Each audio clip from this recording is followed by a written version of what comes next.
he might be onto something. Tariffs are up, now they're down. Now we're getting hit by tariffs. I don't know about you, but I'm getting a whiplash. And I can't seem to get any hint of what's going on unless I'm watching a 3-hour podcast or reading a 19-page article. Don't worry, baby, I got you. I'm gonna tell you about what tariffs are, where we've been, where we're going, why people are against it, what it's doing to you, and then what you should do about it. All in one nice and neat little package, you know what I'm saying? All right, let me set the scene. It's World War II. It's the end. We're enjoying the fight fresh.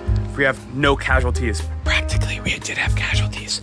We have so much money. We're basically the only country that has money. And the whole world is falling apart. But we swoop in, we finish it off. And what does America do? We have all this money. We have all of this business, all this commerce. We have no one to sell to.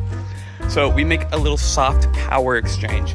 We say, hey guys, we'll have low tariffs and you can have high tariffs as long as you're someone that we can sell to. We'll make you a little more rich in exchange for us having a military presence all over the world. So now we got boats and people everywhere and everyone trusts the USD as like the world's currency reserve. Cool, but why are we changing it? It turns out being the police for the entire planet is expensive. And especially when you have as much debt as we do. Among other things, this leads to a weaker presence in the global economy, and when you're so dependent on other countries' exports like we are, that puts you in kind of a bad spot.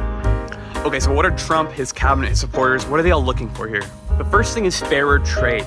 Because traditionally we've had lower tariffs and they've had higher tariffs, we've been kind of getting a bad deal. Once we level the playing field taxes, the idea is to eventually get some jobs back because we're not going to be relying on foreign factories. The idea is that hopefully we'll get more factories in the US, people to work those factories. National security is another big thing. I don't know if you've noticed, but our current administration really likes to poke the bear. So not being able to sustain ourselves is kind of dangerous. And finally, having some bigger tariffs to throw around, give us some more bargaining chips, some more negotiating power. Okay, so what are some of the global concerns? Why are people like, this might not be a good idea? First thing is trade wars. Turns out people don't like being taxed. Who'd have thunk? Not America, am I right? So because we're increasing tariffs, the fear is that they're gonna increase tariffs back, and they already are. The next concern is a global economic slowdown. If you know anything about economics, you know that money needs to move for people to make money. A strong GDP, for example, requires lots of buying and selling. If everyone's getting taxed, no one's gonna buy anything. Global recession. Strained relationships kind of goes without saying. Again, they don't like being taxed, so when we increase taxes, they're not gonna be so happy with us. And if you're already a subscriber, you've probably already felt this one. There is business uncertainty. The markets are freaking out. Companies don't like not knowing what's gonna happen in the next couple years. Okay, that's great and all, but what about my wallet? Hey man, I get it. Sometimes we need to focus on ourselves, right? Well, the first thing that you've probably already noticed is higher prices. That's gonna be across the board in almost every sector as other imports and parts to be imported and pieces and ingredients are all getting taxed and hiked up. Next, we got some budget squeezes. There are estimates that the average household is gonna cost an extra $4,000 per year or more. We're gonna get some job market jitters. We're gonna look for some job security if you can. A lot of companies are probably gonna be laying off, and a lot of companies are probably not gonna wanna hire. Finally, we have investment volatility. If you've looked at any of your portfolios lately, you will see that everything is in a free fall right now. Wow, that sucks. What can I do about it? Yeah, absolutely. The first thing you're gonna wanna do is start reviewing your budget. See what's expendable, what you don't need to be buying, and if it comes down to it, what you're able to start cutting when you need to start cutting costs and increasing that money in your pocket.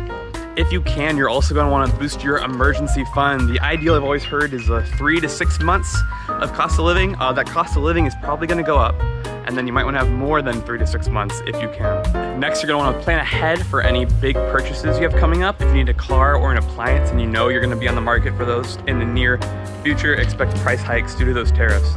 So don't get sticker shock. For your portfolios, if you want to play a little more reactionary, you can try to diversify to other countries.